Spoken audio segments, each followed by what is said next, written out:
आज राजनाथ सिंह ने पाकिस्तान के सामने एक कंडीशन रखी। उन्होंने कहा अगर पाकिस्तान भारत के साथ बातचीत के लिए गंभीर है तो उसे सबसे पहले हाफिज सईद और मौलाना मसूद अजहर को भारत को सौंपना चाहिए। पाकिस्तान में चल रहे आतंकी अड्डों को खत्म करना चाहिए। रक्षा मंत्री ने कहा कि पाकिस्तान अगर ऐसा नहीं करता, उसकी जमीन से आतंकवाद जारी रहता है, तो फिर इसकी बड़ी कीमत चुकाने के लिए वो तैयार रहे। पाकिस्तान को यह समझ लेने की जरूरत है, आतंकवाद के जिस खतरनाक खेल को वह आजादी के समय से ही खेलता आ रहा है, उसकी मियाद अब खत्म हो चुकी है। ऑपरेशन सिंदूर सिर्फ एक मिलिट्री एक्शन नहीं थे, बल्कि आतंकवाद के खिलाफ भारत का एक फ्रंटल असॉल्ट है। हम आतंकवाद के खिलाफ हर उस तरीके का इस्तेमाल करेंगे जो पाकिस्तान सोच सकता है, मगर हम उन तरीकों का भी इस्तेमाल करेंगे जो पाकिस्तान कभी सोच भी नहीं सकता है। इस काम को करने से आज भारत को दुनिया की कोई ताकत रोक नहीं सकती। पाकिस्तान के हक में यही बात होगी कि वह अपनी जमीन पर चल रही आतंकवाद की नर्सरी को अपने हाथों से उखाड़ देंगे। इसकी शुरुआत उसे हाफिज सईद और मसूद अजहर जैसे आतंकवादियों को भारत के हाथों में सौंपने से करनी चाहिए।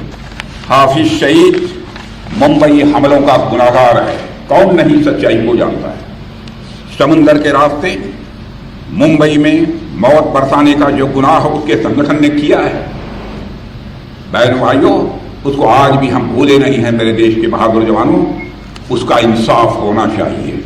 यह काम पाकिस्तान में नहीं हो सकता है। पाकिस्तान की ओर से बार बार बातचीत की पेशकश की जा रही है।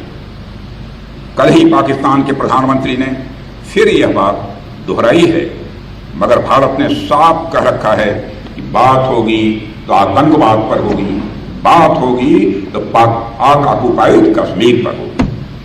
अगर पाकिस्तान बातचीत को लेकर गंभीर है तो उसे हाफिज सईद और मसूद अजहर जैसे आतंकवादियों को भारत को सुपर्द करना चाहिए, ताकि उनके साथ भी इंसाफ किया जा सके। उनके साथ का इंसाफ कैसा होना चाहिए यह मुझे बतलाने की जरूरत नहीं है।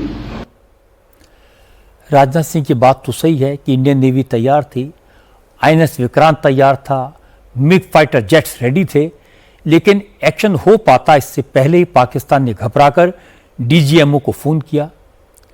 शहबाज शरीफ ने भी कल ही बताया था कि पाकिस्तान ने जिस सुबह अटैक करने की प्लानिंग की थी, उस रात भारत ने पहले ही ब्रह्मोस मिसाइल से हमला कर दिया, पाकिस्तान के एयर बेसेस को तबाह कर दिया, पाकिस्तान के एयर डिफेंस सिस्टम को बर्बाद कर दिया।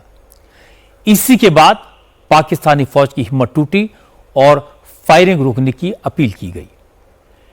लेकिन इससे भारत का एक नुकसान जरूर हुआ। आतंकवादी हमलों के बाद जम्मू कश्मीर के विकास की गति लगभग थम गई।